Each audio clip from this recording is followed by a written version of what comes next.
Before most people even wake up, thousands of Korean fish cakes are already moving through heat, steam, steel, and plastic. Long, pale sheets slide forward in perfect lines. Blades cut through them without stopping.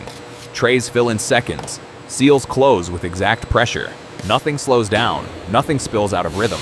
But fish cakes do not begin as smooth golden strips inside neat retail packs.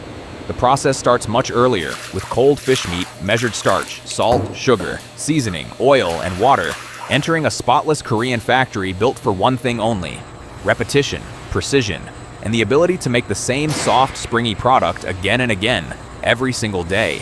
To see why this process is so satisfying, we have to go back to the beginning, before the shaping, before the steaming, before the product looks familiar at all. At the start, the process Fish is cakes all look about soft force. when they are finished. At Cold the fish start, meat the is process is broken all down, about force.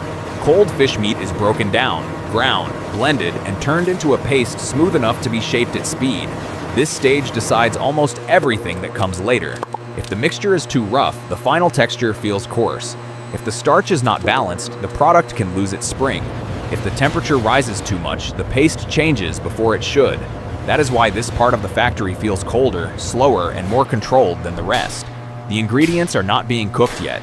They are being turned into the exact material the line needs. Not a liquid, not a dough, something in between. Thick, smooth, elastic, stable enough to move, soft enough to become fish cake. This is where the process becomes visual. The fish paste stops looking like an ingredient and starts looking like a product in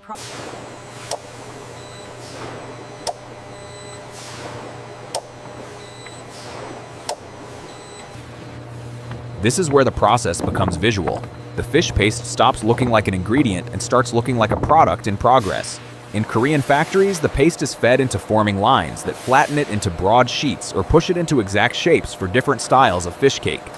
Thickness has to stay consistent from edge to edge. If one side builds up too much, the line will cook unevenly later. If the sheet tears, the rhythm breaks. So rollers, belts, pressure, and speed all have to match. The movement is smooth, but it is not gentle.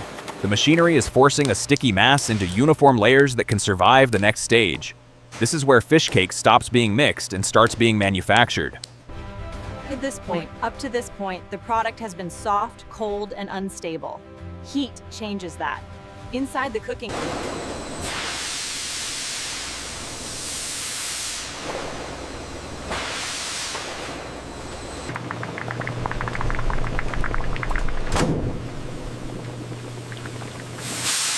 Up to this point, the product has been soft, cold, and unstable. Heat changes that.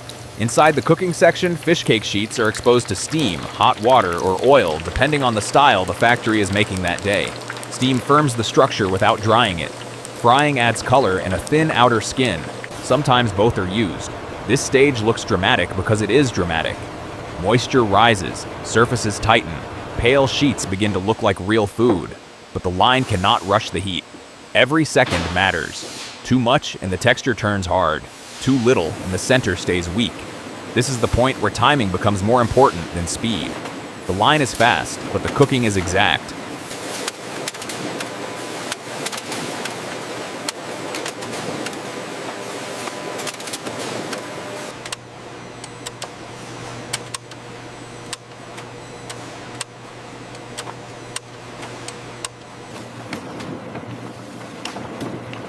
Now the fish cakes finally look familiar.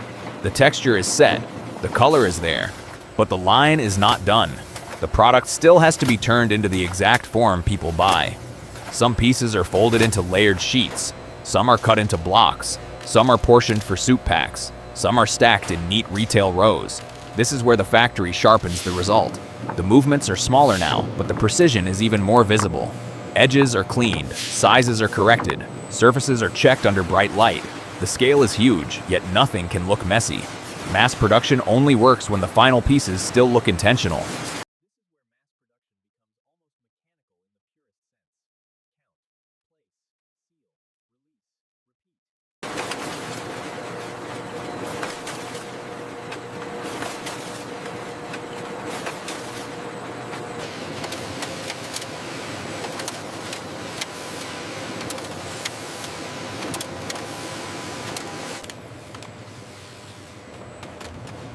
The fastest part of the process may be the part most people never think about: packaging. The fish cakes are already made, but now the factory has to protect everything it built: shape, moisture, cleanliness, freshness. First, the pieces are counted, then they are arranged, then trays arrive at the exact moment they are needed. Clear film drops over the top. Heat and pressure seal each pack shut. If the seal fails, the product fails. So the line keeps moving, but it cannot make mistakes. This is where mass production becomes almost mechanical in the purest sense. Count, place, seal, release, repeat. Factory. A finished pack looks simple. A factory does not. Even after sealing, the work continues. Packs are in.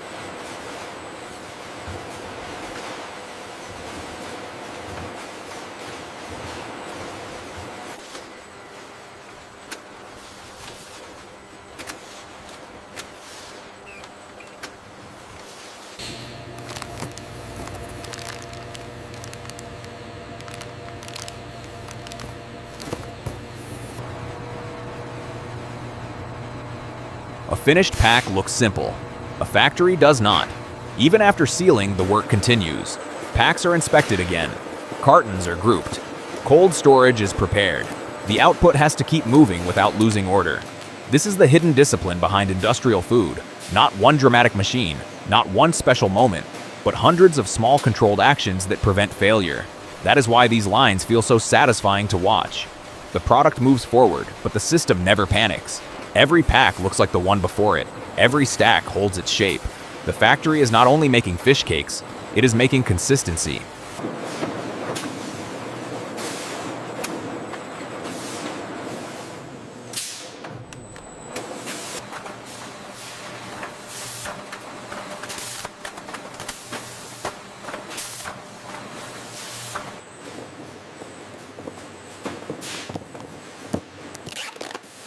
By the end of the line, the transformation feels complete. Cold fish meat, starch, water, seasoning, pressure, steam, heat, cutting, cooling, sealing. All of it has been reduced into one clean result. A finished Korean fish cake pack ready for the store. Most people will only ever see the last part: the tray, the seal, the soft folded pieces inside. But the reason the final product feels satisfying is the process hidden behind it. The factory removes randomness one step at a time. Shape becomes controlled. Heat becomes controlled. Packaging becomes controlled. What begins as a cold, raw mixture ends as something familiar, uniform, and ready to eat. And tomorrow, the same line will do it all again.